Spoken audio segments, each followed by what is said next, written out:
Divine Intimacy, number 186, the Holy Spirit. Presence of God. O Holy Spirit, teach me to know you, to want you, to love you, and to prepare myself to second your action in my soul. Meditation. 1. The approach of Pentecost reminds us to turn our mind and heart to the Holy Spirit. With his help, we want to know better so as to love him more ardently, invoke him more frequently, and dispose ourselves in the best manner possible for the furtherance of his action in our soul. The Catechism teaches us that there are three persons, equal and distinct in God: the Father, the Son, and the Holy Spirit. Ab aeterno, the Father, knowing himself, generates his Word, the perfect substantial idea in whom the Father is expressed, and to whom he communicates all his goodness, lovableness, divine nature, and essence. The Father and the Word, mutually beholding their infinite goodness and beauty, love each other from all eternity, and the expression of this unitive love is a third person, the Holy Spirit.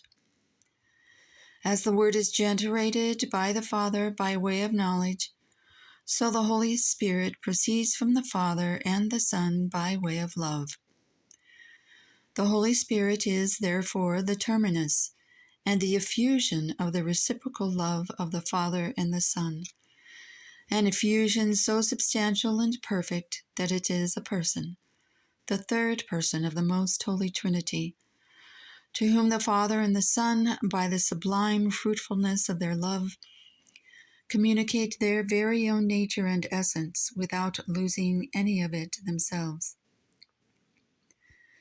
Because the Holy Spirit is the effusion of divine love, he is called Spirit, according to the Latin sense of the word, which means air, respiration, the vital breath.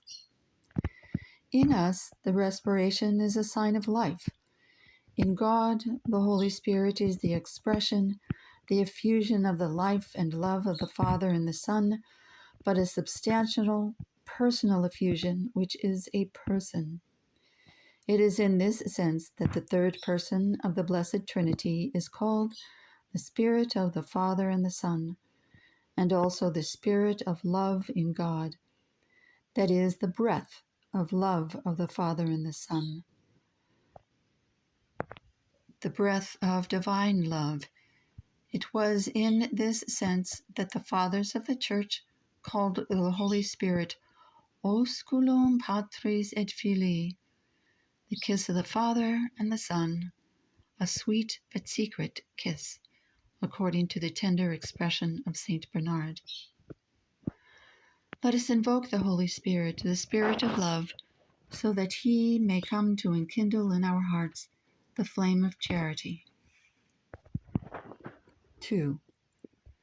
According to our human concept, a person is a being who is complete and distinct from other beings, a subsistent being, existing by itself, an intelligent being, free and capable of willing, and an affectionate being, capable of loving. All this is verified in the Holy Spirit in the most perfect manner. He, the breath of love by the Father and the Son, is a person, and a divine person. He is a complete being. He is God and holy God, not a part of God. Although absolutely equal to the other two divine persons, he is distinct from them. He is subsistent in himself, knowing and loving. Because the Holy Spirit is a divine person, we can have relationships with him just as we do with the Father and the Son. The Church invites us to do so, proposing to us many beautiful invocations to the Holy Spirit, especially in the hymn Veni Creator Spiritus, in which she mentions all the titles by which the divine Paraclete can be addressed with confidence. The hymn begins by calling the Holy Spirit Creator Spirit, reminding us that he, together with the Father and the Son, is one only God, our Creator. Then she evokes him as our sanctifier, that is, as the one who diffuses grace in our souls. Imple superna gratia, quae tu creesti pectora. Fill with heavenly grace the souls which you have created. Although all the external acts of God, such as creation, sanctification of souls, redemptions, are common to the three divine persons, by a certain relation and, as it were, an affinity which exists between the exterior works and the character proper to each person, these works are attributed to one person rather than to another.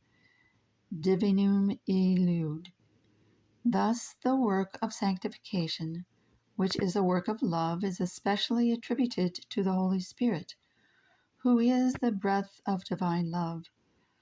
Leo XIII teaches, the Holy Spirit gives a sweet, strong impulse, and puts, so to speak, the final touch of the noble work of our eternal predestination. Under this special aspect of sanctifier, then the Church urges us to invoke the Holy Spirit. Altissimi donum Dei, fons vivus ignis, carditis et spiritualis unctio. Gift of the Most High God, gift given to our souls to lead them to sanctity. Living fount of grace, fire, divine love, spiritual sweetness. And again, septiformis munere digitus paternae dexterei, dispenser of the 7 gifts by which he makes our spiritual life perfect. Finger of the right hand of the Father, which indicates to us the road to sanctity. With what joy, love, and desire we should invoke the Holy Spirit, the Sanctifier. O marvelous union in heaven, marvelous on earth, marvelous and most secret, perfect bond of the divine nature by which the Holy Spirit, the bond of love, in an ineffable manner unites the divine persons.